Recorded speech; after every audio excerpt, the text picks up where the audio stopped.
¿Qué tal amigos, hermanos, familia? Buenas, no sé si decir tardes o noches, porque en teoría siempre decimos las 8 y hasta nuestra mente luego correlaciona de la noche, pero realmente siguen siendo tardes. La luz que ustedes ven es todavía luz natural.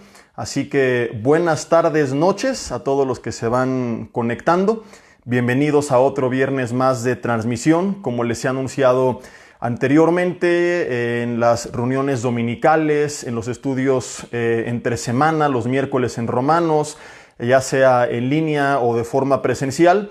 Pues les comenté que esta serie que estuve compartiendo durante la cuarentena, que pues ha impactado nuestras vidas debido a que habló de una manera 100% bíblica, pero también 100% práctica acerca de nuestra situación actual, la serie de Crisis. Y bueno, pues a quién no le interesa saber lo que la Biblia dice al respecto en cualquier parte del mundo, ¿verdad? Si en algo estamos de acuerdo es que todo el mundo, casi literal, ahora sí que como dicen los jóvenes, literal, pero en este caso sí es literal, pues está pasando por una crisis y en ese contexto, pues esta serie creo que ha sido de gran bendición. Y ahora que hemos reanudado nuestras reuniones presenciales los domingos, yo después de meditarlo, platicarlo, orarlo por supuesto, pues decidí terminar esta serie totalmente en línea.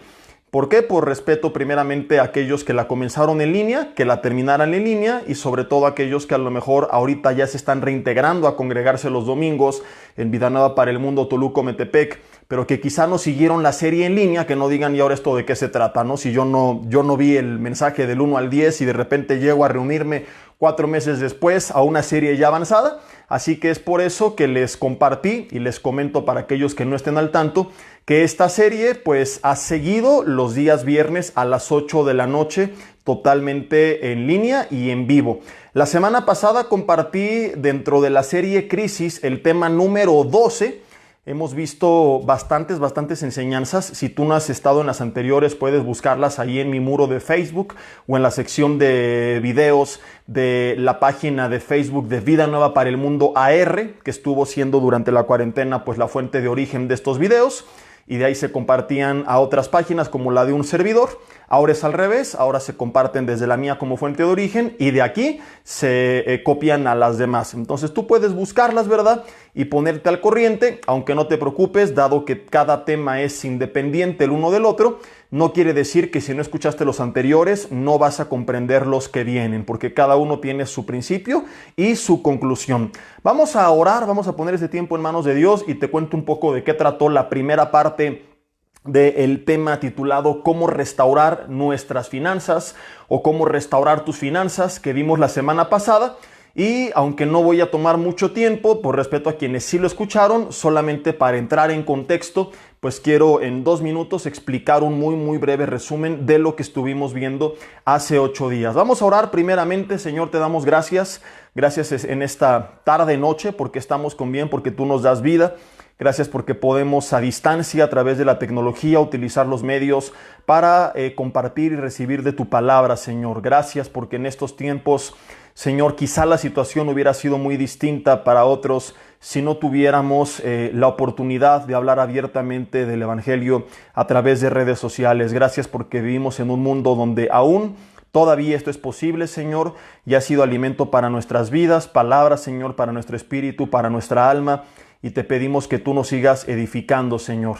Que a través de este mensaje tú hables a nuestras vidas, que nos des sabiduría, dirección, entendimiento, para poner en práctica los principios de administración de las finanzas personales que tu palabra enseña y que muchas veces por ignorancia o por apatía desconocemos, Señor.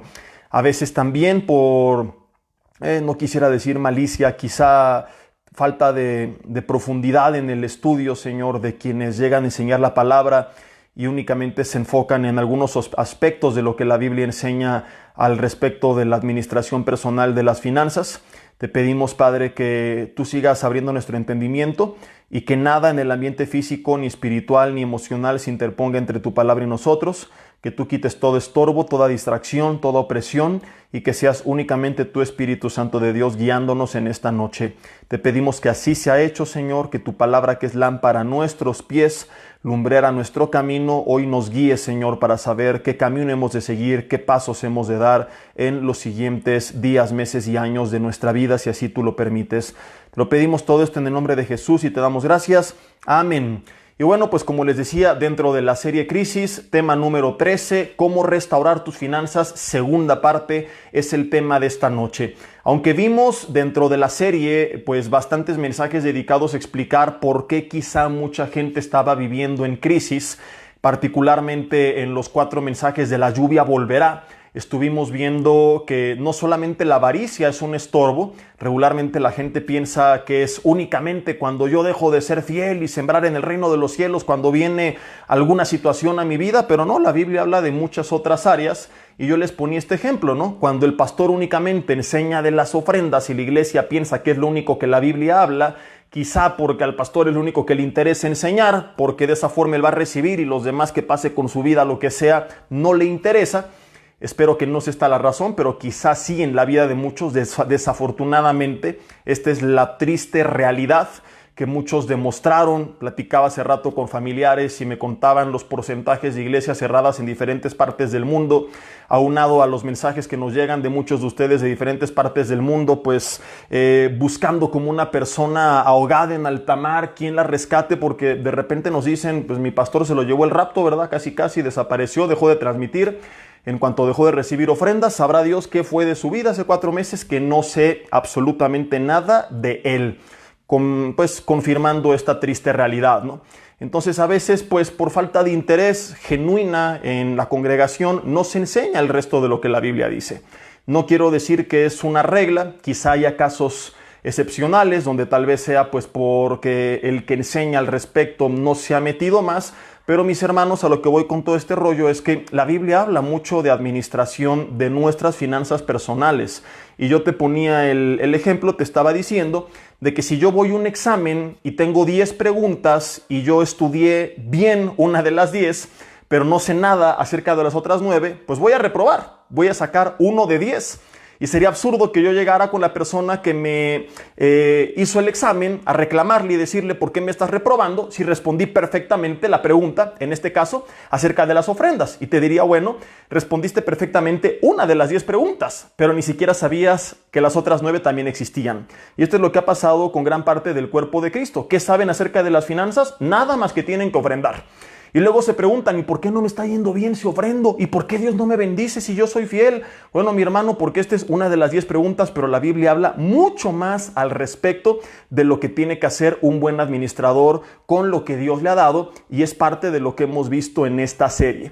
En el tema pasado vimos ya de forma concreta algunos principios de administración, basándonos en Filipenses 4 del 11 al 13, donde Pablo explica que él ha aprendido a tener contentamiento cualquiera que sea su situación, donde él nos dice que aprendió a vivir humildemente y a tener abundancia, a estar saciado y a padecer hambre. Aprendimos en primer lugar que en tiempos de crisis, pues él recortaba sus gastos, ajustaba lo que conocemos como un presupuesto, que es un presupuesto, decidir a dónde voy a gastar el dinero antes de gastarlo. Tristemente, la gran mayoría de la gente no tiene un presupuesto, no determina a principios de mes o de año una planeación de hacia dónde van a ir sus ingresos, sino que anda averiguando a fin de mes a dónde se fueron. ¿Te ha pasado? Que dices, ¿y qué le pasó al dinero?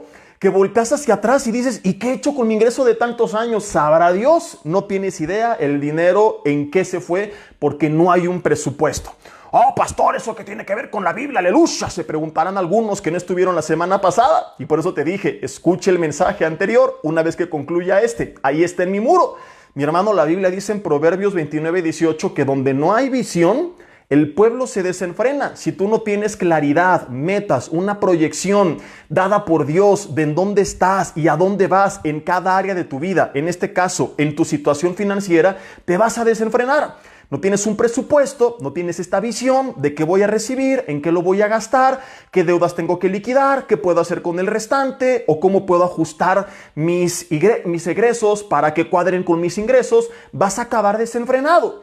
Yo he tenido como pastor consejerías con personas que me dicen: Jesse, de repente no sé qué pasó, no había visión y se desenfrenaron tanto que te prometo, me han comentado, ahora lo que sucede es que mi problema no es lo que recibo, tengo un buen ingreso, pero gasto más de lo que gano.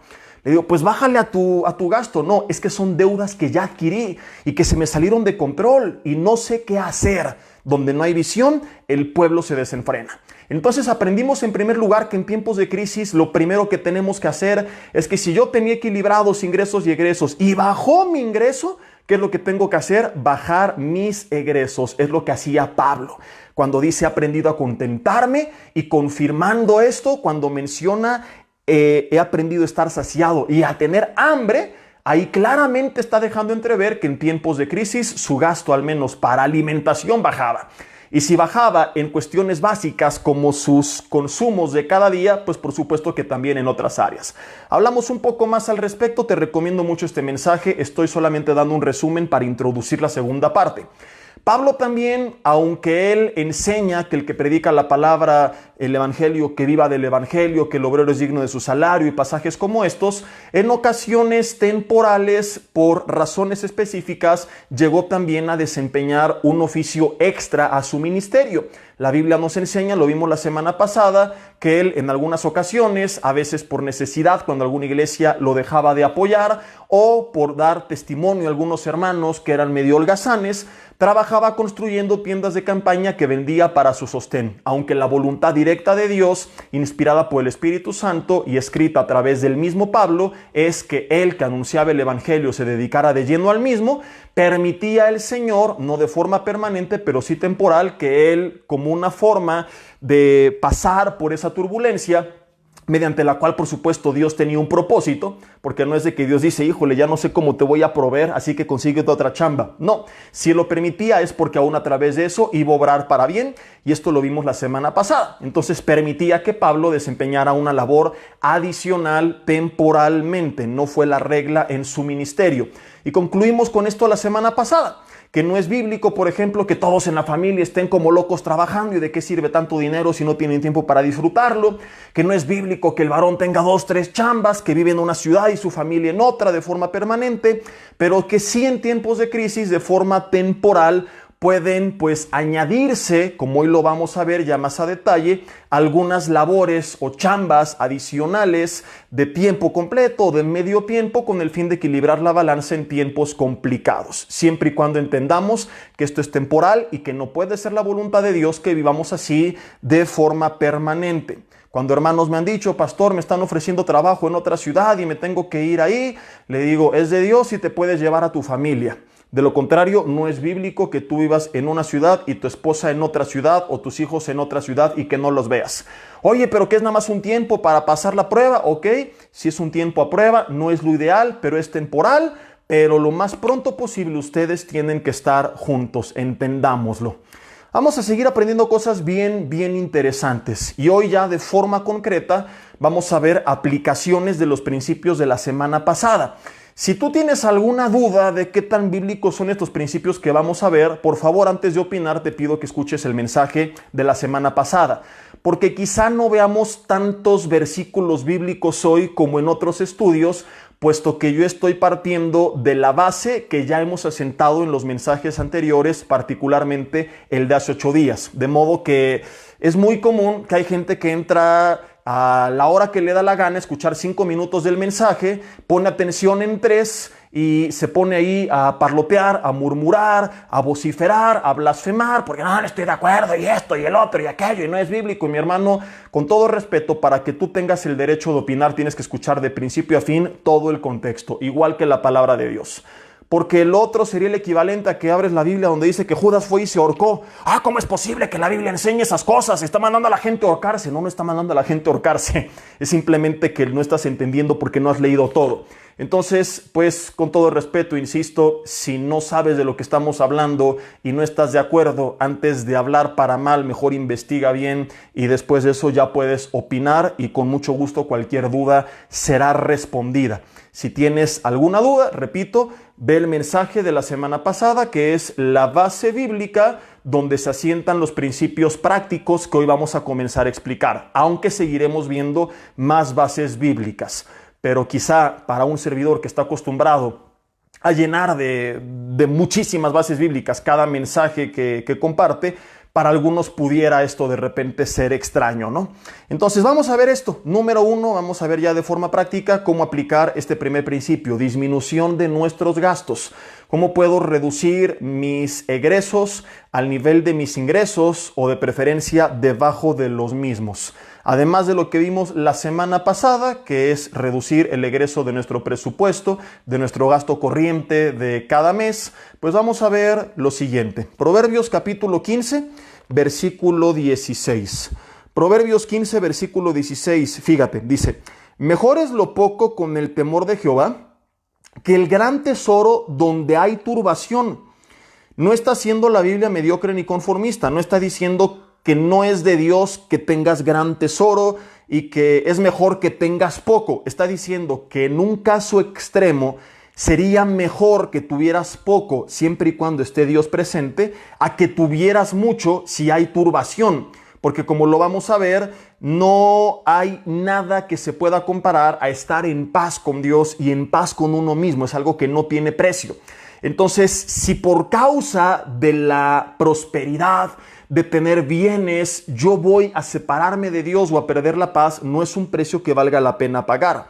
La Biblia continúa explicando: mejor es la comida de legumbres donde hay amor, mejor que tu familia coma sencillo y que haya amor, a la comida, dice, de buey engordado, y no se refiere a tu marido, lo aclaro, donde hay odio.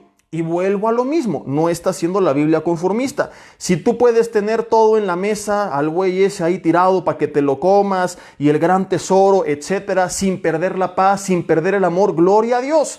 Pero si el costo de tener al buey engordado sobre la mesa y el gran tesoro es que habrá turbación y habrá contiendas por las razones que vamos a explicar, no vale la pena. La paz es algo que no tiene precio, mi hermano, y que no podemos cambiar por nada. Si puedes tener todo junto, gloria a Dios, pero cuando tienes que elegir, siempre estará la parte espiritual y emocional por encima de la material. De nada sirve tener todo lo material si yo no tengo la capacidad de disfrutarlo, si yo no estoy en paz, si hay conflictos. Capítulo 17, estamos en Proverbios, versículo 1. Fíjense con mucha atención porque esto establece las bases de lo que vamos a explicar a continuación. Mejor es un bocado seco y en paz que casa de contiendas llena de provisiones. Entonces, aquí está estableciendo puntos de comparación en la balanza. Vuelvo a insistir, no dice que tener casa llena de provisiones es mala, pero si tener provisiones va a provocar contiendas, lo que Salomón, que tuvo por cierto muchas riquezas, está estableciendo, es que sería mejor que no tuviera las provisiones si las provisiones van a traer contiendas, porque la provisión no se compara en precio a la paz. Y si tienes que elegir entre la paz y la provisión, elige siempre la paz. Si puedes tener ambas, gloria a Dios, pero si tienes que decidir, la paz y la armonía en el hogar tiene que ser nuestra decisión, sí o sí, siempre. Ahora, no sé si tú lo sabes, pero está demostrado que más del 50% de las discusiones en el matrimonio y gran parte de los pleitos familiares se originan en temas que tienen que ver con las finanzas. Con que no están de acuerdo, que mi esposa gasta mucho, que mi esposo es un macana, que ella no es bien administrada, que él es bien codo, dicen en México, que es bien agarrado, que no quiere soltar la cartera. Y muchas veces estos pleitos se originan porque hay demasiada presión financiera sobre los miembros de la familia, muchas deudas y cuentas por pagar, y llega el fin de mes y todo esto, ¿qué es lo que trae? Tensión, altera el carácter, les quita la paz, los pone de malas, los estresa, los aflige. ¿Cómo le voy a hacer? Mañana tengo que pagar 10,000 y solamente tengo 5,000, pero bien que querías ir a comer ahí, pero tú qué bien que te fuiste a comprar esa ropa, pero bien que tú te querías ir de vacaciones. Y empiezan a venir por causa de las presiones financieras. Y aquí comienza a tener sentido y relevancia lo que estamos viendo que escribió Salomón. Empiezan a venir los conflictos. Dentro de este contexto, la Biblia está estableciendo un principio. El principio de que en el peor de los casos, cuando no se puede tener todo, cuando en este caso estamos en medio de una crisis, Salomón está estableciendo esta verdad. Es mejor tener poco, con tal de estar en paz. E insisto, si puedes tener mucho y estar en paz, qué bueno, pero si tienes que elegir y tener mucho va a costar el sacrificio de tu paz, no vale la pena pagar ese precio, y es mejor tener poco, pero estar en paz, a que por causa de tener tu casa llena de provisiones, estas te van a estresar tanto que van a provocar contiendas. Entonces, bíblicamente es correcto, y estamos aprendiendo que si en un momento de dificultad tengo tanta presión por las cosas materiales que he adquirido, que estoy pagando, es mejor en un caso extremo incluso deshacerme de ellas, de aquello que no es indispensable, que no tiene que ver con mi sostén básico, si eso va a contribuir a aligerar la carga, la presión financiera y estar en paz. Entendámoslo, mi hermano, la paz es algo que no tiene precio. Para todo lo demás existe Mastercard. Primera de Mastercard 10:12. Ahora veamos algunos ejemplos prácticos de la aplicación de este principio. En primer lugar, ¿qué es lo que podemos hacer? Basándonos en que es mejor la casa donde hay paz que la casa llena de provisiones donde hay contiendas. Entendiendo entonces que a veces las provisiones provocan entre nosotros contiendas, por lo que ya hemos explicado. ¿Qué puedo hacer para quitar las provisiones y con ellas el estrés y la carga y el peso y traer paz a mi hogar? En primer lugar, ahí van algunos consejos. Y no es que todo esto lo tengas que hacer, no es que la Biblia te ordena que tú lo hagas, insisto, son solamente consejos, sugerencias, recomendaciones, muchas de ellas propuestas por expertos financieros. Y si nosotros recordamos que en la multitud de consejeros está la sabiduría, vale la pena escuchar cuáles son algunos de los consejos de expertos en el tema, que además enseñan aplicaciones como esta, que como ya lo vimos, tienen una base bíblica. Porque por supuesto, por más expertos que fueran, si no tiene un sostén bíblico, yo no te lo estaría enseñando. Pero todo esto tiene una base bíblica, que es la que acabamos de ver. En primer lugar, yo te invito a que tú enlistes, si así lo fuera necesario, ¿qué cosas puedes eliminar de tu vida? Es decir, ¿qué cosas puedes vender y utilizar, ya sea para una fuente de ingreso y cubrir tu sostén básico, si tú te quedaste completamente en ceros? Así de que, híjole, es que de plano no tengo ni para comer. ¿De qué cosas quizá te puedes deshacer? Hay gente que a lo mejor dice, no, yo sí tengo ahorros y en mi iglesia me apoyan con despensa o lo que sea. Ok, a lo mejor no se requiere para tu sostén básico, pero si tienes deudas, quizá deberías de poner sobre la balanza qué vale más la pena, conservar estos bienes y seguir con la aflicción cada mes del pago de las cuentas de las deudas, o despojarte de estas provisiones de las que habla Proverbios y con ellas pagar las deudas y estar en paz. ¿Vale la pena estar como estás por la televisión, por el aparato, por el auto, por el celular que estás pagando? Creo que nada vale el precio de nuestra paz. Que además la falta de paz, que lo conocemos esto como el miedo, el estrés, todo esto hace que nuestro cerebro libere tanto cortisol que empieza a dañar nuestro cuerpo, haciendo peor el problema. Pero no ese es el tema de hoy. Entonces, ¿qué puedes hacer? Ahí te van algunas ideas al aire. Tú pídele a Dios en oración que te guíe por medio de su Espíritu Santo.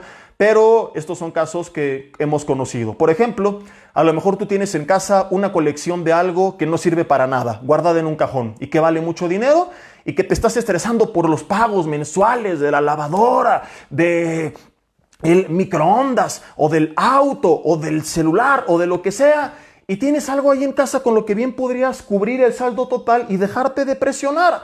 No, pero es que me lo heredó mi abuelita. Tu abuelita no se va a levantar de la tumba para echarte pleito, mi hermano. Hay cosas de las cuales nos tenemos que despojar. Y si Jesús dijo, deja que los muertos entierren a sus muertos, hablando del cuerpo físico de la persona, que ni siquiera hemos de aferrarnos a él, porque en la tumba ya no está el cuerpo, ya no está la persona, está solamente el envase. La persona está con el Señor y Jesús nos enseña a no aferrarnos a lo físico. ¿Por qué hemos de aferrarnos no a la persona, sino a las cosas que nos dejó la persona, que ya ni siquiera está aquí? Pero hay casos como estos. Yo he conocido hermanos que tienen, por ejemplo, joyas muy valiosas y que podrían ir a empeñar al monte de impiedad, al monte de piedad, que podrían vender y que allí están guardadas y que en su vida han usado, que como está la cosa no te recomiendo usar porque en cuanto la saques a la calle te la van a arrancar, y que a lo mejor con eso podrían pagar muchas de sus deudas, podrían sostenerse, pero que no lo han hecho, que no lo han querido hacer todavía. Personas aferradas a los bienes. He conocido casos de personas que tienen, por ejemplo, hasta propiedades y que jamás te imaginarías el potencial ingreso que podrían tener cuando tú ves la forma tan austera en la que viven, y que de repente te cuentan en consejería de todo lo que tienen. ¿Y por qué vives así, hermano? Por tu gusto y por tu encanto, decía mi abuela, porque podrías vender esta propiedad, porque podrías vender este terreno, pero no, porque eso va a ser la herencia de mis hijos, esa es la herencia que me dejó mi abuela, es la casa que me dejó mi papá. Con todo respeto, quizá por eso te está yendo así, porque estás demostrando avaricia y no sé si existe la palabra aferración, pero si no la acabo de inventar. Estás aferrado tanto a las cosas materiales, tanto aferrado a estas cosas con las que podrías aligerar tu carga, pero prefieres tener la casa llena de provisiones a cambio de tu paz. Estás todo afligido y todo estresado porque quieres. No estoy generalizando, no vayan a escribir, no, yo no tengo nada. Bueno, a lo mejor tú no, pero vamos a cubrir diferentes ejemplos y a lo mejor ahorita te toca a ti uno que sí aplique. Pero hay personas a las que les está quedando este saco. Supe, por ejemplo, de una familia que vivió toda su vida en crisis. Crecieron sus hijos en condiciones deplorables, miserables, pobreza casi extrema. Y los hijos se enteraron ya siendo muy adultos que sus padres tenían un terreno que costaba literalmente millones de pesos. Y escúchame, jamás lo quisieron vender. Estaban aferrados con avaricia en su corazón. Sabrá Dios por qué no quisieron, pero nunca lo quisieron vender, y los hijos se enojaron mucho, con justa razón. Si tú hubieras vendido ese terreno, la vida que nos hubieras dado, si tú hubieras vendido esas joyas, la vida que nos hubieras dado, colecciones de estampas, de cosas antiguas, cuadros, sabrá Dios qué tanta cosa hay ahí en tu casa. Otro caso, supe una persona que tenía una cámara antigua y que le oye, ¿esta para qué sirve? No, pues ya para nada, pero era de mi papá, y le daban por esa cámara 70,000 pesos y no la quería vender. Pero no, porque era de no sé quién. Si no sirve para nada y si tiene necesidad, vuelvo a lo mismo. Ok, la quieres, el valor sentimental, lo que quieras, pero vale la pena perder tu paz por tener esas provisiones. Proverbios dice que no seas aferrado, que te despojes de ciertas cosas, mi hermano. Acuérdate lo que le pasó al pueblo de Israel cuando tomaron Jericó y Dios les dijo, no tomen nada de Jericó. Y ahí va Acán y toma un anatema y en la siguiente batalla perdieron. Y así está mucha gente guardando cosas, aferrándose a cosas que Dios les dijo, tienes que soltar, y quizá por eso están perdiendo sus batallas, porque están aferrados a cosas que tendrían que haber soltado, y que si hubieran soltado estarían en paz. Una moto que no te sirve para nada o que no es indispensable, que no es tu único medio de transporte, el auto del fin de semana, las joyas, los cuadros. Hay gente que tiene centenarios, que tiene onzas de plata.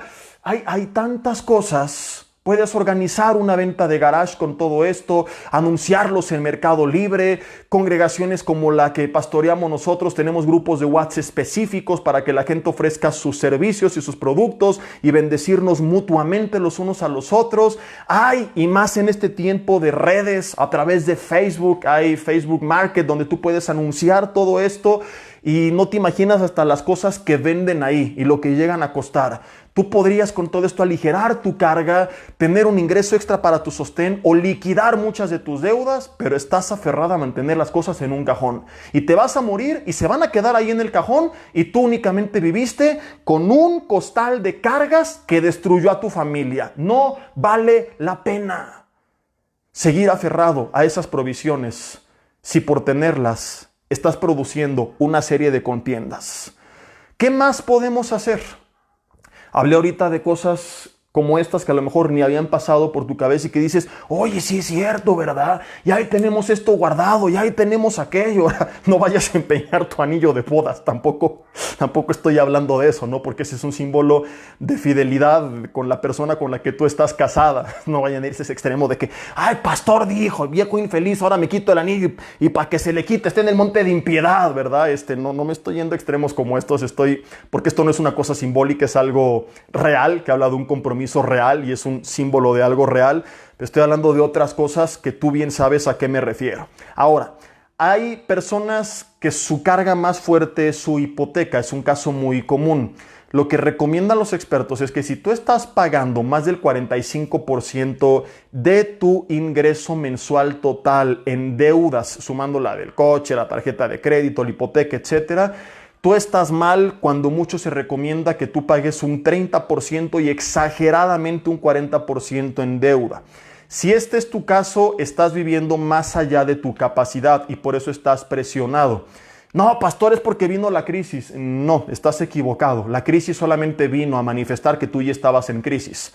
En una crisis de mala administración, porque si tuvieras bien administrado, tendrías un respaldo para haber afrontado esa crisis. Si tú estás en esta situación, se recomienda que tú vendas la casa y compres una donde no pagues en hipoteca más del 30% mensual.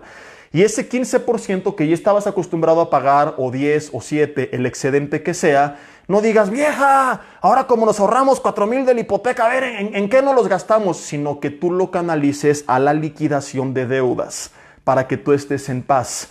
Y vale más la pena que vivas en una casa más sencilla. Si no pagas una hipoteca pero estás rentando, puedes cambiarte a una renta más sencilla. Aplica el mismo parámetro, no puede exceder el 30% de tu ingreso. Aproximadamente, estos son los cálculos. Los bancos cuando dan un préstamo también se basan en todo esto porque saben que cuando la gente excede estos porcentajes, en algún momento de crisis, desempleo, enfermedad, algún gasto extra, no lo van a poder cubrir. Todo está fríamente calculado y los bancos son avaros, pero no son tontos. Por ellos te dicen, te presto lo que tú quieras y me lo pagas en intereses, pero saben que eventualmente no lo vas a poder pagar. Y a los señores no les gusta perder dinero, por lo que te dicen, te voy a prestar máximo el 30 o 40% de tu capacidad, de lo que tú recibes de ingreso. Vamos a prestarte una cantidad de tal forma que los pagos mensuales que tú realices no superen ese 30 o 40% del ingreso que tú estás demostrando. No sé si me estoy explicando. Si tú recibes 10,000 pesos, por ejemplo, libres al mes, el banco no va a permitir que tú te endeudes con pagos más allá de 4,000 pesos. No hablo de tarjetas de crédito, hablo de créditos personales. Si tu renta o tu hipoteca excede este porcentaje, estás fuera de presupuesto, estás fuera del uso de la razón y es mejor que vayas bajando tus gastos. Cuando mi esposa y yo sacamos nuestra hipoteca hace 7 años de la casa donde vivimos y que actualmente seguimos pagando, había 3 tamaños de casas, chica, mediana y grande. Nos fascinó la mediana, pero subía un poco el porcentaje. Decidimos irnos por ahí del 20%, 25% aproximadamente, y mejor estar un poco más libres y más holgados. ¿Podríamos haber adquirido la otra? Sí, pero a un costo de mucha presión. Y repito, la paz es un precio, es algo que no podemos nosotros negociar. Otro ejemplo, en segundo lugar, seguimos en el punto número 1, cómo disminuir nuestros gastos. Vas a enumerar aquellas cosas que sigues pagando. En el primer punto hablamos de aquellas que ya tienes y que te puedes deshacer, como una venta de garage y lo que ya vimos. Y en el segundo punto aquí estamos hablando de algo similar, pero tiene una gran diferencia.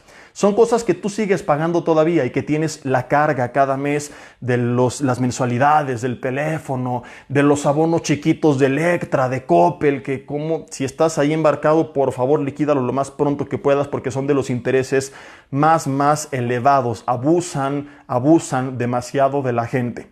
Entonces, cosas que tú sigues pagando, la licuadora, el microondas, el auto, lo que sea, vas a enumerar, vas a ver cuánto pago mes a mes, y hay algunas cosas que a lo mejor tú tienes que tienes que hacer las cuentas, saber cuánto me falta por liquidar, cuánto estoy pagando y en cuánto lo podría vender. Y hay casos donde te es más rentable vender lo que tienes, liquidar la deuda y comprar con el sobrante algo más sencillo. Y dices, ¿y qué gané? Quitarte la deuda de encima, mi hermano. Quitarte el pago mensual de esa deuda. Pero la gente a veces por su soberbia y el ego está acostumbrada. No, yo lo puedo pagar, lo quiero seguir pagando y lo quiero tener. Vuelves a lo mismo, ¿ok? Eliges las provisiones por encima de la paz, es tu problema, pero luego no te quejes. La Biblia dice, es un precio que no vale la pena negociar. Entonces tienes un auto, por ejemplo, que si es nuevo, difícilmente podrás hacer esto. Ha habido casos en consejería de hermanos que no siguieron mi consejo de mejor sacar 1, 3 o 4 años de uso. Y no, yo lo quiero nuevo, que huela nuevo. Ok, pague el perfume más caro de la historia, el olor a nuevo. Y cuando lo quisieron vender, se dieron cuenta que aunque lo vendieran, les iban a dar menos de lo que debían. ¿Cómo es esto posible? Pues sí, por la depreciación más los intereses. En ese caso, quizá no valga la pena. Pero tú tienes que sacar las cuentas, a ver en cuánto puedo vender este auto, este electrodoméstico, este celular. Oye, que tengo un celular. Ha habido casos de gente que apenas tiene para comer, pero andan con su iPhone 23, ¿no? No tiene ni para ponerle saldo, pero ahí está el iPhone 23.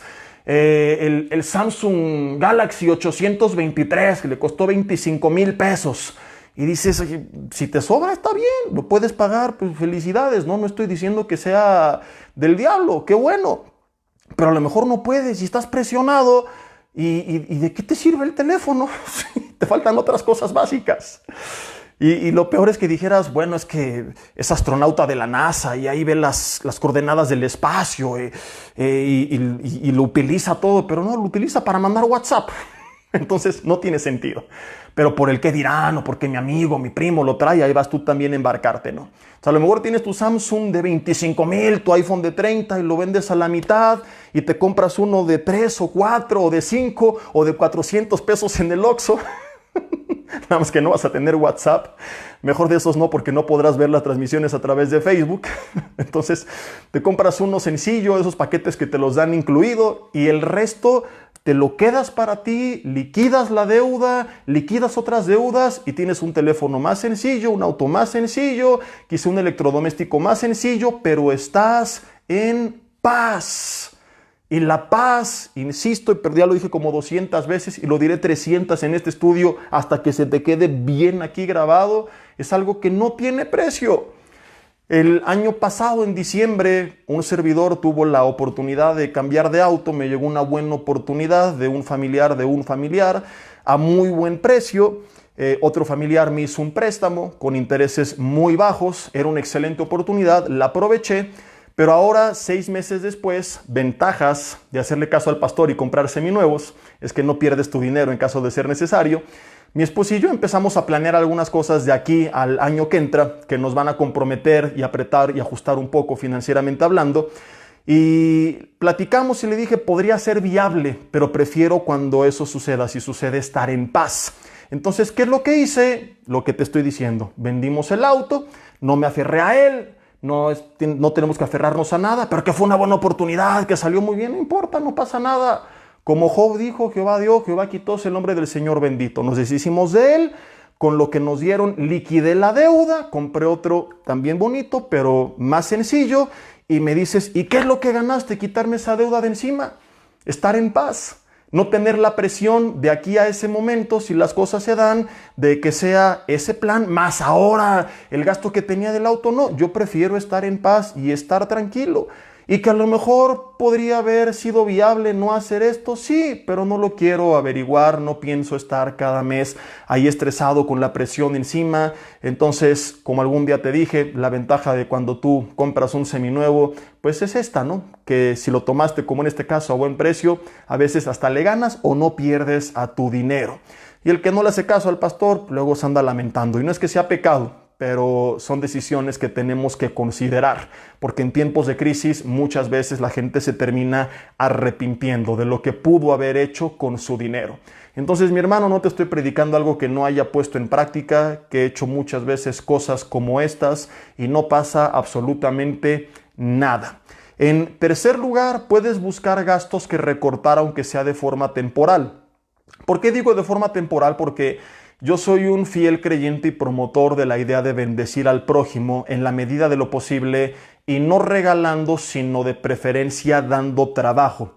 Porque regalar vuelve a la gente inútil, darle trabajo hace que la gente crezca, se desarrolle, descubra sus capacidades, como algún día te lo expliqué. La Biblia establece que cada uno trabajando sosegadamente coma su propio pan y que el que no quiera trabajar tampoco coma.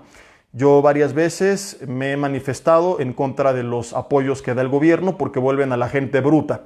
Porque conozco muchos casos, créemelo, muchísimos casos de gente que le han ofrecido empleo y que no quiere porque el gobierno ya le da una ayuda.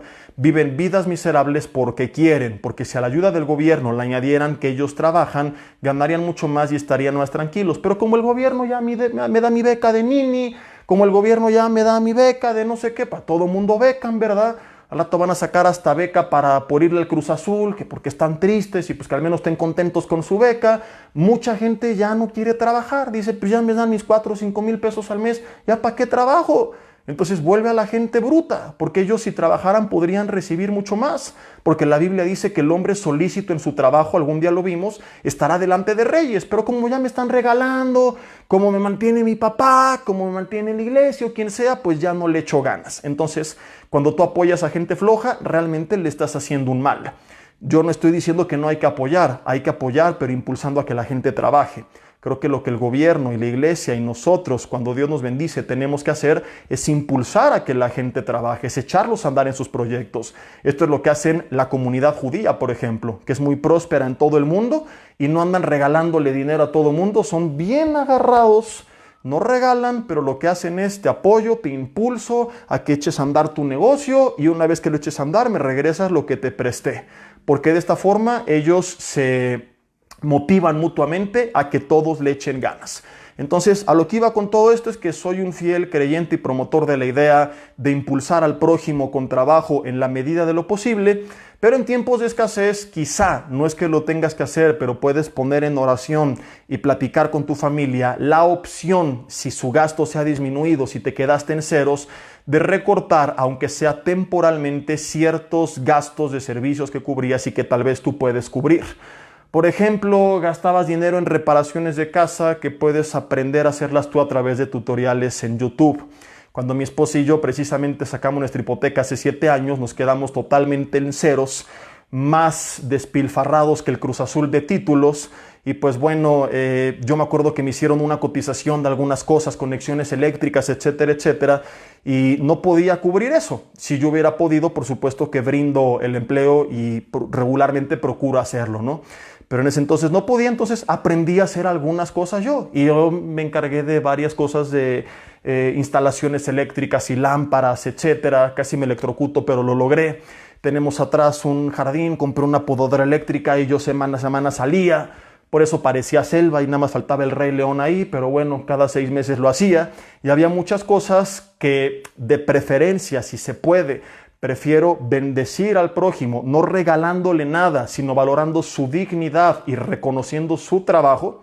No te vayas al extremo de creer que estás haciéndole un favor, ¿no? Solamente le estás dando trabajo y no hay un favor que tú hagas, es una retribución y es algo que es justo para ambas partes y yo prefiero que si se puede así sea, pero en aquella ocasión de forma temporal por la situación recortamos esos gastos. Entonces hay familias que pues están gastando muchísimo en cosas que podrían hacer ellos en casa. Pero nadie hace nada, como te dije la semana pasada, porque todo el mundo se queja, pero los hijitos ni sus propios calzones pueden levantar. Comidas el fin de semana, por ejemplo. No estoy promoviendo que a la pobre señora la pongan a cocinar de lunes a domingo. Si ya cocinó de lunes a sábado y no puedes llevarle el domingo a algún lugar bonito, bueno, entonces métanse un tutorial de internet los hijitos y cocinen algo rico para mamá y de esa forma cambian un poco el ambiente, súbanse a la azotea de la casa, al patio, al jardín, lo que sea, hagan algo bonito para que cambien el ambiente, para que se sientan en otro momento, en otro lugar, en otra situación, sin necesidad de elaborar el gasto de cada semana que les estaba pesando tanto. Y todo esto que tú te estás ahorrando, nuevamente lo puedes aportar a liquidación de deudas. De esta forma podemos poner en práctica el principio número 1 que aprendemos de la Biblia en tiempos de crisis, reducir nuestros gastos. Número 2, ¿y cómo puedo aumentar mi ingreso en tiempos de crisis? ¿Cómo le hago, no? Vimos el ejemplo de Pablo la semana pasada, que te lo conté al principio del estudio. Ahora vamos a ver otras formas de aplicar este principio. Porque quizá tú digas, ¿y ladrón de le voy a hacer, no? Asaltando Oxxos o la combi. La combi no, porque te van a aplicar la de la combi. Gloria a Dios por esto, que Dios bendiga a los hermanos que impusieron manos sin ligereza al delincuente de la combi. Los que no son mexicanos no saben de qué estoy hablando, mi hermano, es chiste local. Vamos a ver algunos ejemplos bíblicos, comenzando por Proverbios 31, que habla de la mujer virtuosa, que yo sigo sin entender por qué algunos predican que la mujer no puede trabajar si la mujer virtuosa tiene como 5 chambas. Lo que no es bíblico es que por causa del trabajo descuida a la familia, pero esto igual aplica para el marido. Entonces esto es honestamente una enseñanza con una base un tanto machista. Porque si bien no es correcto, insisto, que descuide a su familia y su casa por causa del trabajo, y este es el problema real, no que trabaje, lo mismo aplica para el marido. Porque él también tiene, según Efesios 6 y Deuteronomio 6, que dedicar tiempo, presencia y una relación para con sus hijos. Proverbios 31, fíjate, dice, mujer virtuosa, ¿quién la hallará? Porque su estima sobrepasa largamente la de las piedras preciosas. El corazón de su marido está confiado en ella y no carecerá de ganancias. Le da a ella bien y no mal. ¿Qué le das a tu marido, mujer? Si él es el proveedor, te puede confiar sabiendo que tú serás buena administradora, o cada que tú vas al súper se pone a temblar. Cada que le llegue el estado de cuenta, él descansa en que su mujer es una buena administradora, o dice, ahora qué desastres habrá hecho mi mujer. La mujer virtuosa le da paz al marido, porque ella le da bien y no mal, todos los días de su vida. Y ve lo que hace, busca lana y lino y con voluntad trabaja con sus manos. Te vas a comenzar a dar cuenta que si bien esta mujer virtuosa no tenía una chamba de tiempo completo, sí hacía muchas chambas que le ocupaban tiempo. Y en diversos momentos ella, a través de este trabajo, brindaba a su casa una ayuda extra que podía aligerar la carga del marido. Busca lana y lino y con voluntad trabaja con sus manos. ¿Cuántas hermanas no se dedican, no? A tejer y vender y hacen artesanías y postres? Aquí habla del trabajo con tus manos. ¿Cuántas cosas no sabes hacer con tus manos? Pero en vez de estar haciendo estas artesanías y pinturas, manualidades, etcétera, que podrías vender y aligerar un poco la carga de la crisis, tus manos están todo el día en el control de la televisión cambiándole a las series de Netflix. Y Dios nos va a llamar a cuentas, y la Biblia dice que aun de toda palabra ociosa que hablemos, daremos cuentas.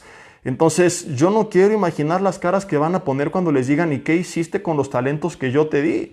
Tú sabías hacer esto, sabías hacer postres, manualidades, tejer, hay personas en computadora, documentos, hay páginas de internet en las que tú puedes elaborar, por ejemplo, como contratos independientes, de traducciones, de cosas por el estilo. Hay tantas cosas que pueden hacer con sus manos, pero ahí están 8 horas ejercitando el pulgar, cambiándole a las series de Netflix. La mujer virtuosa no lo hace. Ella chambea con sus manos.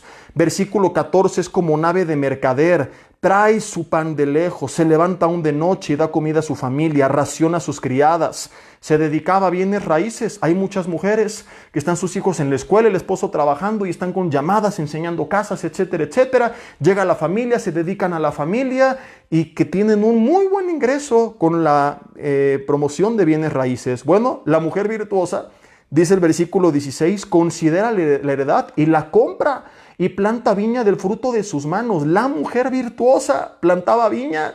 Era un emprendedor, era una empresaria. No dice aquí plantaba tiendas de ropa y franquicias de Starbucks, porque no existían. Entiende el contexto de la época. La gente se dedicaba básicamente a la agricultura, ganadería.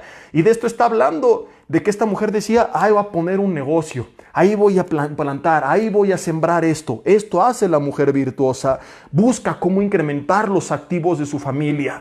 Oye, mi amor, ¿sabes que con estos ahorros que tenemos, en vez de cambiar el refri, ¿para qué quiero un refri con televisión? O ¿sabes que podemos irnos a un viaje más sencillo y guardar la diferencia para esta franquicia, para este modelo de negocio? Podemos empezar a vender esto, mejor lo invertimos en aquello, y empieza a emprender la mujer virtuosa.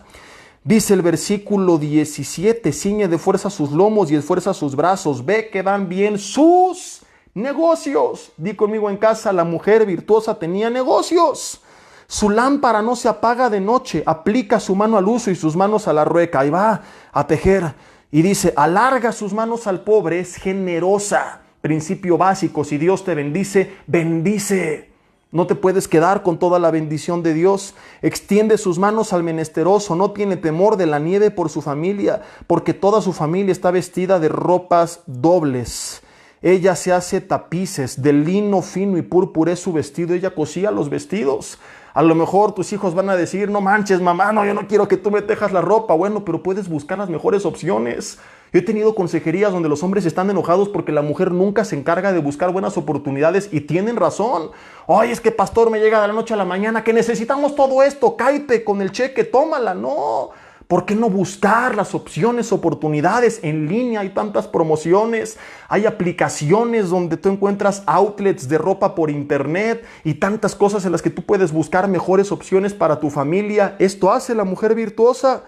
Dice el versículo 23, su marido es conocido en las puertas cuando se sienta con los ancianos de la tierra. Hace telas y vende, y da cintas al mercader. Fuerza y honor son su vestidura y se ríe de lo por venir. No decía, ay, el COVID, la crisis. No, yo estoy bien preparada por lo que he trabajado durante años. Dice el 26, abre con sabiduría su boca y la ley de la clemencia está en su lengua. Considera los caminos de su casa y no come el pan de balde. Se levantan sus hijos y la llaman bienaventurada y su marido también la alaba. Muchas mujeres hicieron el bien, mas tú sobrepasas a todas. Engañosa es la gracia y vana la hermosura. La mujer que teme a Jehová, esta será alabada. Mi hermana, ¿por qué hablo de la mujer? Porque estamos basándonos en el modelo tradicional de hogar, donde regularmente el hombre es quien pues sale a trabajar. Digo quien sale porque la mujer también trabaja en casa. Hay casos donde los dos tienen un empleo, pero hay muchos casos donde es el hombre el que lleva la carga, porque además la Biblia establece que los gastos de las necesidades básicas tienen que ser cubiertos por el hombre. Y si bien no es responsabilidad de la mujer, ni es su carga el conseguir una chamba de tiempo completo para mantener a la familia, menos al baquetón de su marido, ya lo hemos visto, sí es bíblico que ella a través de estos trabajos temporales, de estas cosas que puede realizar de manera, ¿cómo le podemos llamar? Además de temporal, extraordinaria, pueda acumular a la bolsa de casa un ingreso extra. Hay mujeres que venden por catálogo y Tupperware y Betterware y todo lo raro que termina en ware y te sacan sus carpetas de plata y los ganchos de ropa y postres, etcétera, y todo eso aligera la carga del hogar. Mi madre, yo recuerdo perfectamente en una crisis muy fuerte que vivimos en Mérida y te lo he compartido hace algunos años antes de casarnos, que mi padre estaba con una carga que no sabía ya qué hacer. Todo le salía mal, las cosas no iban bien, pensó muchas ideas incorrectas y mi madre, tal cual la mujer virtuosa, se empezó a mover y puso, a los que la conocen, no me lo van a creer, así como la ven de fresa, no es que sea fresa, pero que parece, ¿verdad? Porque luego la gente juzga por las apariencias y como la ven güerita, ay sí, la hermana, pues la hermana puso su puesto de cochinita y se iba a vender sus tacos y tortas de cochinita y le preparaba desde las 3 de la madrugada y la hermana se puso a hacer pasteles y galletas y las vendía fuera de las escuelas y todo esto fue lo que nos sostuvo los últimos años, a tal grado que el dueño de nuestra escuela, que era una persona con mucho poder en Mérida, se enfrenó en seco cuando la vio afuera de la escuela y le dice a ella y a mi hermana, dice, qué increíble en esta ciudad llena de tanta gente traumada, complejada y mujeres urracas que qué van a decir, que qué van a pensar el club, el comité de las madres de familia si hago esto y que nada más se quejan del marido pero que no hace nada. Dice, qué increíble ver a gente como ustedes, emprendedora, trabajadora, saben que los quiero apoyar. Y fue tanto el impacto, no te estoy hablando de la boca para afuera, que les dijo, ¿saben qué? Las cafeterías de la escuela y un par de locales que tengo en una plaza son para ustedes, durante un año no me paguen absolutamente nada. Entonces, si ellas no hubieran hecho nada, imagínate que llegan el día de mañana con el Señor, ¡ay Señor! ¿Y por qué permitiste esto? Bueno, te di tus manos, pero fue más grande tus complejos. Uyuyuy, ayayay, porque esto va para muchos y para muchas. Y aquí van jóvenes también, que podrías también hacer cosas y vender cosas y apoyar y que no has querido porque estás lleno de complejos, de traumas, porque no has tomado en serio a Dios, porque si lo hubieras tomado en serio, tu identidad en Cristo estaría firme, sabrías quién eres en Él y no te importaría lo que dijeran los demás. pero te importa tanto lo que dicen porque eres tibio y frío y apático espiritualmente. No sabes quién eres en el Señor y te importa mucho lo que digan los amigos, la sociedad, las redes sociales, la alta gama, los furries. ¿Qué van a decir? Que digan lo que quieran. Entonces, cuando la gente le echa ganas, Dios da gracia. Y la excelencia de obras hace que la gente prospere. Y yo te estoy predicando algo que es bíblico, pero que viví en carne propia. Y 2 años más de eso vivimos nosotros en Mérida, de esas puertas que se abrieron por una mujer virtuosa que dijo, yo le voy a entrar. Tenía una tía yo, que ya falleció, que vivía en Cancún, con un departamento precioso frente a la laguna, que no tenía que preocuparse más que de que saliera el sol porque él iba económicamente increíble. Y bueno, no se iba, y ella sí era fresa, en toda la extensión de la palabra, a los semáforos a repartir volantes del negocio de mis padres para apoyarnos, del amor y el cariño que nos tenía, y no le importaba irse ahí y qué pensaran y apoyarnos. Y mi papá tuvo un tiempo un autolavado y le entraba también ahí. Y como te decía, es lo que hacen los judíos, se apoyan entre ellos y por eso son tan prósperos. Ahora, qué tristeza que nosotros pudimos ver el apoyo de una tía y que hay hogares donde ni los hijos le quieren entrar. Donde, como te dije la semana pasada, la mujer sí está buena para criticar, o el marido, o los baquetones de los hijos, pero no mueve ni un dedo. Porque ¿qué van a decir? No, que mi papi me pague y que me compre y que no sé qué y que no sé cuánto. Y si no, nada más saben quejarse y murmurar y parlotear y chillar, pero no saben trabajar. Por eso concluimos la semana pasada diciendo, lo trágico no es la crisis, sino la actitud de la familia en medio de la crisis. Adolescentes que en vez de decir, ¿sabes qué, papá? No te preocupes, le vamos a echar ganas, bajamos los gastos, me cambio una escuela más sencilla, liquidamos el auto, podemos caminar, no pasa nada. ¿Sabes qué? Nos quedamos con una televisión, cambiamos los teléfonos por unos más sencillos, con esta ropa es suficiente, no te voy a presionar, le intercambiamos entre nosotros, el más grande le da al chico. ¡Ay, no! Como la ropa de mi hermano. Y payasadas como estas, sangrones, carnales, no hay otra forma de decirlo. Por eso están como están y la que les espera. Porque por este camino, mi hermano, y ponle esta prédica a los jóvenes, no vas a llegar a ningún lado con esta bola de traumas, ideas, complejos y cosas tan egoístas. Es cuando la familia se tiene que poner la camiseta. Ay, pastor, qué fuerte me hablas, yo lo viví. Empezamos también a trabajar y mi esposa hizo lo mismo para apoyar a su madre y durante años al menos nuestros gastos los cubríamos con cositas que hacíamos. Con chambitas que si bien no sostenían el hogar, al menos evitarle carga a los padres ya era suficiente. Como dice Primera de Pancho 10:12, mucho ayuda el que no estorba, ¿no es cierto? Pero ¿qué hacen muchos hijos? Ay, no, yo quiero ropa y que sea de marca. Y este teléfono, y esta escuela. Ay, no, ¿y qué voy a hacer si llego a la escuela en ese auto? Ay, no, ¿y cómo voy a ir a vender con los vecinos postres? ¿Y qué van a pensar si hago esto? Déjate de payasadas. Algún día lo vas a agradecer. Hoy te quejas, pero algún día lo vas a agradecer. Dice Proverbios 10, versículo 1. Perdón, Salmo 126. Me estoy adelantando.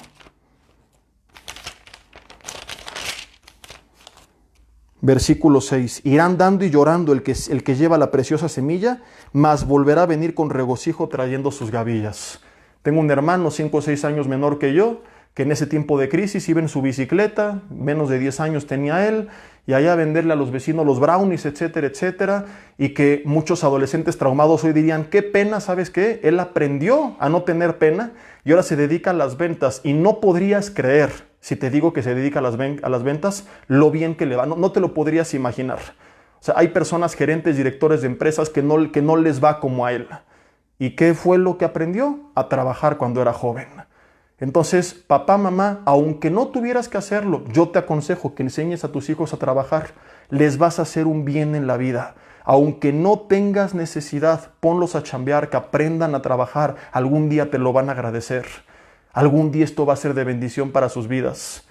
Tenemos una hijita que actualmente, gracias a Dios, no le falta nada. Y no por necesidad, sino por enseñarle a trabajar, a administrar lo que cuestan las cosas. Mi esposa justamente ayer, estamos en Querétaro, la llevó a comprarle unas cositas y va a empezar a hacer jabones para venderlos. Y anda emocionada de que va a empezar a vender sus jabones a sus 6 años de edad. Entonces le estás garantizando que además de que tiene la presencia de Dios y la ayuda de Dios, que es lo más importante, el día de mañana, pase lo que pase, tiene manos y con las manos puede trabajar. Y la gente que trabaja, la Biblia dice, le irá bien. ¿Has visto hombre solícito en su trabajo? Dice la Biblia, delante de reyes estará, no estará delante de los de baja condición. Algún día lo vimos en la serie Crisis. Este pasaje suena clasista, suena despectivo y es fortísimo leer que esté en la palabra de Dios. Y no es que Dios esté siendo despectivo, es que esté estableciendo una gran realidad. Hay mucha gente que está en la condición que está porque jamás fue solícita en su trabajo, porque fue inconstante, porque no tuvo carácter, porque ay, en el trabajo me vieron feo, ay, no fueron justos, ay, el jefe, ña. Y él es de José en la cárcel y su actitud. Y él lo dijo, ay, me mandó aquí el esposo de Doña Popi, la esposa de Potifar injustamente. Me quedo aquí en mi cárcel. No, ahí le echó ganas y Dios lo prosperó. Y lo mismo Daniel en Babilonia. Todos los hombres de Dios nunca crecieron con condiciones justas. Y luego me entero de hermanos que, ay, renuncié porque mi jefe me habló feo. Ay, porque me hizo cara de fuchi. Ay, porque hubo injusticia. Déjate de niñerías. O sea, ahí andamos el domingo, somos el ejército de Dios y los leones, parecemos ovejas machucadas, despelucadas, chillonas a veces, sin carácter. No vamos a llegar a ningún lado. Y hay mucha gente así que ha tenido en su historial como 30 trabajos y a todos renuncia o de todo lo corren porque le falta este carácter, esta madurez, esta perseverancia de decir, ¿sabes qué? Te voy a demostrar que soy tan bueno porque Dios está conmigo, que vas a aprender a tratarme bien porque te vas a dar cuenta que me necesitas porque la presencia de Dios está conmigo, como José, que la Biblia dice que todo lo que él hacía, Jehová lo prosperaba, tanto en casa de Potifar como en la cárcel. Y de haber sido vendido como esclavo, terminó siendo gobernador en Egipto junto con el faraón. Uy, ay. Qué fuerte está esto. Hay gente que quizá tuvo el principio de José, pero no ha tenido su final porque tampoco ha tenido su actitud. Le empezaste a pasar mal injustamente, pero en vez de crecer con perseverancia y confianza en Dios y excelencia, ahí te has quedado estancado porque nada más te quejas, pero no quieres hacer nada. Proverbios capítulo 10, versículo 1. Vamos a Proverbios capítulo 10, entonces estábamos hablando de la mujer y me pasé a los hijos. En segundo lugar, pueden aprovechar y en periodos vacacionales, por ejemplo, vender algunas cosas, tener trabajos temporales. Conozco gente que se va a lugares turísticos y de bellboys, de meseros, en las vacaciones le empiezan a dar duro al trabajo y con eso pagan sus estudios el resto del año. Y Proverbios capítulo 10, versículo 1 dice, el hijo sabio alegra al padre, pero el hijo necio es tristeza de su madre. Qué fuerte pasaje. Capítulo 15, versículo 20 dice, el hijo sabio alegra al padre, mas el hombre necio menosprecia a su madre. Pon a tus hijos a hacer algo. No les estás haciendo un bien teniéndolos de consentidos viendo Netflix todo el día. Primero que se hagan responsables de sus cosas. Luego que empiecen a comprarse sus propias cosas y el día de mañana si pueden aportar también, pero de entrada que empiecen a madurar y a hacerse responsables de sus propias vidas. Y por último, Santiago capítulo 1 dice que si en tiempos difíciles no sabemos qué hacer, pidamos a Dios sabiduría y Él nos las va a dar.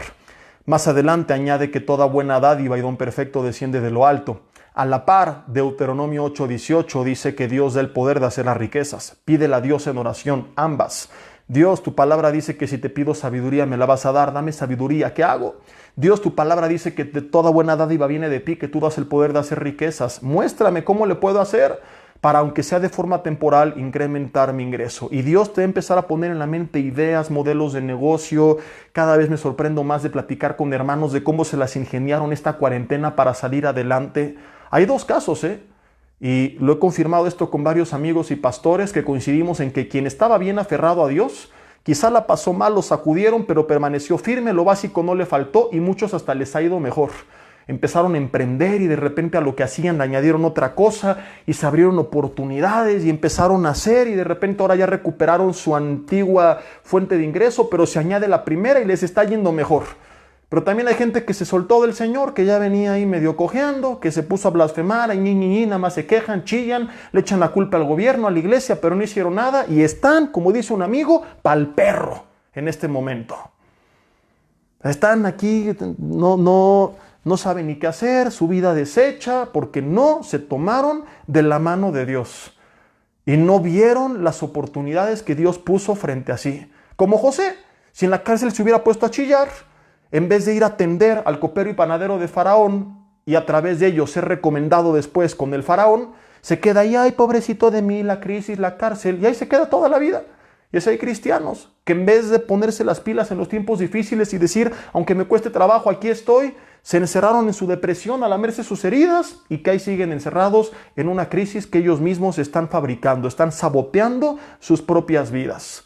Contrario a esto, hermanos que se les quitó la pena y dijeron, yo hago esto y ¿sabes qué? Lavo los coches de los vecinos, se venden pasteles, se desaparecen suegras, que empezaron a ver de qué manera se las ingeniaban. Fue muy común al principio, ahorita está muy saturado, pero al principio que todo el mundo o muchos empezaban a hacer los cubrebocas y caretas y cosas por el estilo, y los que empezaron desde un inicio, pues quizás hasta les fue muy bien, con diferentes fuentes de ingreso extras en tiempos de crisis. Porque en vez de cerrárseles el mundo, le pidieron a Dios sabiduría, dirección, y eso trajo a sus vidas bendición. Ahora, concluyo con esto. Disminuir mis ingresos y elevar mis egresos, di algunas ideas, pero te corresponde a ti buscar la dirección de Dios. Hay algunos que salieron y llegué a ver camionetas que abrían cosas, vendían comida, otros los domingos que se hace paella y postres y de un montón de cosas que se le ocurrió a la gente hacer, ¿no? Hay quien en diciembre vende en las calles juguetes, peluches, perfumes, en fin, ya depende el giro, los contactos, las ideas de cada quien. Pero yo lo que he visto es esto, que mucha gente cuando está aferrada en la mano de Dios se le abre un mundo de oportunidades. Y fue lo que vivimos en Mérida.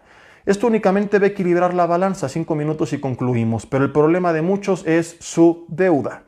¿Cómo sería tu vida sin deudas, sin un solo peso extra, simplemente sin deudas? La respuesta de muchos es maravillosa. Así que no quiero terminar sin añadir esto.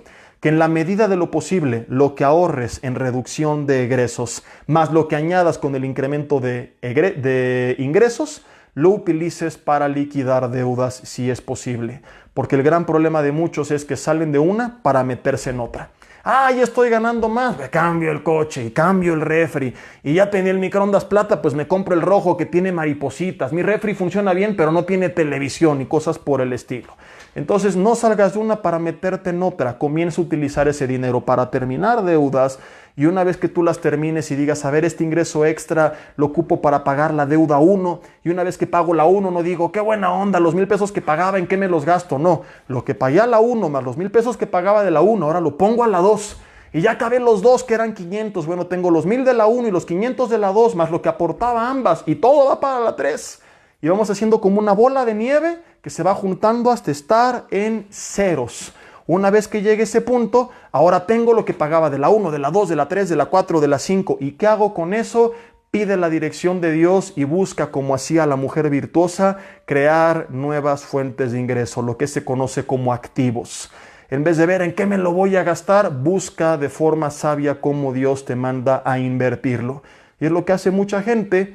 Este es el consejo que dan los más grandes millonarios. Así empezaron ellos, con vidas modestas, y lo que iban generando no lo invertían en endeudarse, sino en seguir creciendo, hasta que de repente su situación financiera comenzó a ser totalmente distinta. Te recomiendo, mi hermano, un curso que tengo que se llama el curso de finanzas bíblicas. Lo di para matrimonios, pero también es aplicable para familias. Prontamente, en cuanto termine la serie Crisis, lo estaré promoviendo y recomendando junto con esta serie para que tú lo puedas escuchar. Por ahí creo que está en internet, en alguna página de YouTube. No sé si es la mía u otra más, porque la mía está más desactualizada que las cifras de López-Gatell, pero por ahí está. Y si no, pronto te estaré dando más información al respecto. Si lo quieres en video, lo tienes que buscar. Si lo quieres en MP3, prontamente te estaré ofreciendo la opción de descargarlo desde la nube y reproducirlo en tu celular, computadora, auto, lo que sea. La siguiente semana concluimos con esta serie a las 8 de la noche, el último mensaje que va a estar bueno. Mientras vamos a orar, y después de orar tengo algunos avisos breves y nos despedimos. Señor, te damos gracias en esta noche por tu palabra. Te pedimos perdón si hemos sido malos administradores de lo que tú nos has dado, si los complejos, el ego, la soberbia, la competencia nos ha ganado, Señor.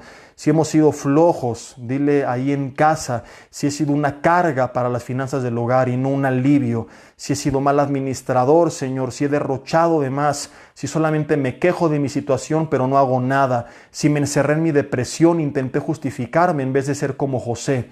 Lo confesamos como pecado y te pedimos como Jacob una nueva oportunidad. Prometemos ser fieles y solo pedimos tu bendición, tu pan y tu agua para nuestro camino. Que nos des lo que necesitamos y nos dirijas con tu Espíritu Santo. Dios, tu palabra dice, y yo lo creo, que toda buena dádiva viene de lo alto y que tú das el poder de hacer las riquezas. Oro desde aquí para que tú guíes a mis hermanos y les des creatividad, ideas, sabiduría, Señor, para emprender, para utilizar sus manos para lo productivo. Padre, que sus manos suelten el control de televisión, que suelten el teclado de la computadora, del teléfono y empiecen a hacer algo más productivo con sus vidas, Señor. Que los dones, los talentos, las capacidades, el conocimiento que tienen, Señor, se vea reflejado también en sus hechos, en sus acciones. Que así se ha hecho, Padre, que a los padres les dé sabiduría también para impulsar a sus hijos a emprender, a ser un apoyo y no una carga, Señor. Que aun cuando no haya necesidad, desde pequeños aprendan, Señor, a utilizar sus manos, a perder la pena, el miedo, y que estén tan seguros en ti y en su identidad en ti, que no les preocupe lo que digan los demás. Que así se ha hecho, te lo pido en el nombre de Cristo Jesús. Bendice a tu iglesia, abre las ventanas de los cielos y que en medio de la crisis se abran los más grandes oportunidades y fuentes de agua, Señor, para su provisión. Que vean tu fidelidad, tu poder y testifiquen, Señor, de ello. En el nombre de Cristo Jesús. Amén. Mis hermanos, si ustedes estuvieron el miércoles en la transmisión, ya escucharon los avisos desde el miércoles, así que los del miércoles están despedidos. Los que el miércoles no se conectaron, 5 minutos más para darles algunos avisos. El primero de ellos es que el domingo estará con nosotros en Vida Nueva para el Mundo Metepec, Toluca, el doctor Armando Alducin en el segundo y tercer servicio. Un servidor estará en el primero. No te preocupes porque tanto los mensajes de un servidor como los del doctor Alducin se transmiten en línea y ahí se quedan. O sea que el servicio que tú vayas, no pasa nada, escuchas el servicio presencial y en la tarde o durante la semana puedes escuchar la otra prédica. Te comento todo esto porque únicamente puedes reservar lugar para un servicio. Como el cupo es limitado al 25% del aforo de nuestra congregación, tenemos 3 servicios y solamente puedes asistir a uno de los 3. Si quieres ir, tienes que reservar tu lugar en la aplicación que estamos promoviendo semana a semana desde hace 2 domingos. El link está en todas nuestras redes sociales. Por ejemplo, ahorita termina la prédica, te vas a mi muro de Facebook y ahí abajo donde veas un video donde estamos promoviendo todo, está el link de evenbright.noseque.com.mx y ahí seleccionas el horario. Ya no hay lugares para el segundo servicio, solo primero o tercero, el horario, seleccionas la cantidad de boletos, tu correo y te llegan ahí tus boletos. Los tienes que presentar a la entrada. No hay restricción de edad en Metepec, Toluca, pueden ir quienes quieran, siempre y cuando respeten las medidas de sana distancia. No hay escuela dominical por el momento, hasta más adelante se los vamos a confirmar. Entonces, si Dios quiere, por allí nos vemos el domingo. Les recuerdo que la serie Crisis continúa. El siguiente viernes a las 8 de la noche estaremos concluyendo. Y por último, para aquellos que no estuvieron el martes, que ya han visto que un servidor está recomendando cada semana una serie de conferencias distinta, ya sea para que tú la pidas en USB o a través de descarga digital desde Google Drive, pues bueno, te comento que durante el primer mes estuve recomendándoles todo un curso de apologética, que es la materia que trata la defensa del evangelio, que responde a las preguntas difíciles acerca de nuestra fe. Y son 134 conferencias o estudios bíblicos de una hora cada uno. No están en video, solo en audio. Las compartí hace un tiempo. Los primeros 5 módulos incluyen una guía de estudio editable en Word para que tú puedas cambiar la letra, subrayar, añadir, quitar y la uses de bosquejo para compartirla también con otras personas. Son 5 módulos en 8 series que son: módulo 1, la veracidad de la Biblia y la arqueología y la Biblia; módulo 2, sectas y religiones, cuál es el camino correcto; módulo 3, Jesucristo, la verdadera historia detrás del mito; módulo 4, Dios y la ciencia y creación o evolución; módulo 5, por qué Dios permite la maldad del sufrimiento y resolviendo los problemas morales del Antiguo Testamento. Si quieres ver los títulos de cada módulo, en mi muro te bajas un poquito más y una de las últimas publicaciones, donde empiezo citando Primera de Pedro 3:15, ahí viene todas las instrucciones de cómo las puedes encargar, de cómo las descargas, etcétera, etcétera. Y en las fotos viene cada uno de los módulos con los títulos. Cualquier duda, mándenme inbox, pero por favor lean información antes de mandarme inbox, porque luego pues estoy respondiendo y lo hago con mucho gusto, pero pues es tiempo extra que se podría evitar si simplemente leyéramos bien toda toda la información, ¿verdad? Entonces ahí está todo bien claro y ahí estamos para servirles, esperando pues que esto sea de bendición para sus vidas. Recuerden que Judas 1:22 dice: a los que dudan, convencedlos. Hay gente sinceramente equivocada que tiene dudas y la Biblia nos manda a responderles. Las evidencias no harán que crean. Lo que hace que crean es la palabra y el Espíritu Santo de Dios, pero la Biblia nos enseña a prepararnos para presentar defensa, 1 de Pedro 3:15, ante todo aquel que demande razón de la esperanza que hay en nosotros. Hay gente que primero tienes que quitarle todos sus prejuicios, ideas incorrectas, falsas creencias, para que entonces puedan recibir la palabra, y en muchos la palabra dará fruto. Jóvenes que nacieron en hogares ateos, por ejemplo, que tienen ideas que tienes que hacer a un lado para que puedan escuchar la palabra sin todo ese estorbo. Es como cuando siembras la semilla, primero hay que preparar el terreno. Lo mismo sucede con el Evangelio y esta es la tarea de la apologética. Y bueno, pues cualquier duda ahí estamos al tanto. Nos vemos el domingo. Recuerden que transmitimos en vivo, ya sea a través de mi página Jesse Bermúdez o de BNPEM Toluca o Vida Nueva para el Mundo AR, páginas de Facebook, dependiendo muchas cosas que ya no explico, es que salen de una o de otra, pero todos los mensajes se cruzan, así que en cualquiera de las redes que tú sigas, ahí estarás viendo nuestros servicios. Que Dios los bendiga, que pasen bonita noche, feliz viernes, bonito fin de semana, estamos despedidos.